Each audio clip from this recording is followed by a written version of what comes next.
தொடர்ந்து மேலும் ஒரு முக்கிய செய்தி வந்து கொண்டிருக்கிறது, அதனை பார்க்கலாம்.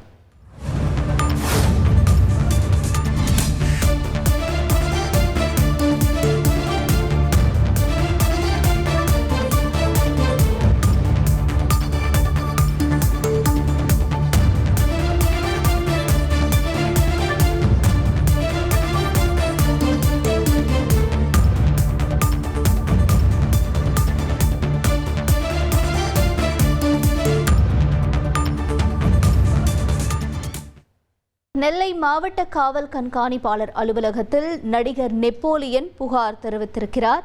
முக்கிய செய்தியாக பார்த்து கொண்டிருக்கிறோம். விவரங்களை செய்தியாளர் ராமசுந்தரம் வழங்கிட கேட்போம். ராமசுந்தரம், வணக்கம். நடிகர் நெப்போலியன் அவர்களுடைய புகார் தொடர்பான தகவல் என்ன? அதாவது நடிகரும் முன்னாள் மத்திய அமைச்சருமான நெப்போலியன் நெல்லை மாவட்டம் வீரநல்லூர் பகுதியில் அறக்கட்டளை மூலம் மயோபதி என்ற ஒரு மருத்துவமனை ஒன்றை நடத்தி வருகிறார். அதன் மருத்துவமனை தரப்புல தற்போது ஒரு புகார் ஒன்று அனுப்பப்பட்டிருக்கிறது. இந்த புகார்ல நெப்போலியனது மகன் தனுஷுக்கு கடந்த நவம்பர் மாதம் திருமணம் நடந்துள்ளது.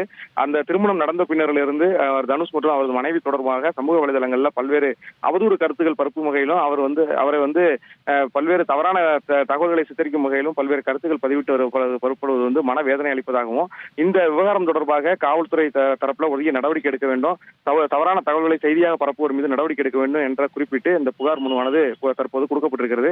இந்த புகாரினை அந்த மயோபதி மருத்துவமனையுடைய நிர்வாக அதிகாரி தரப்புல கொடுக்கப்பட்டிருக்கிறது. நெப்போலியன் தரப்பாக இது எடுக்கப்பட்டு இந்த விசாரணைக்கு இந்த மனு அளிக்கப்பட்ட சம்பவம் தற்போது ஒரு பரபரப்பை ஏற்படுத்தியிருக்கிறது. உங்களுடைய தகவல்களுக்கு நன்றி ராமசுந்தரம். தந்தி டிவியை உங்கள் கேபிள் டிவி ஆபரேட்டரிடம் இலவசமாக கேட்டு பெறுங்கள்.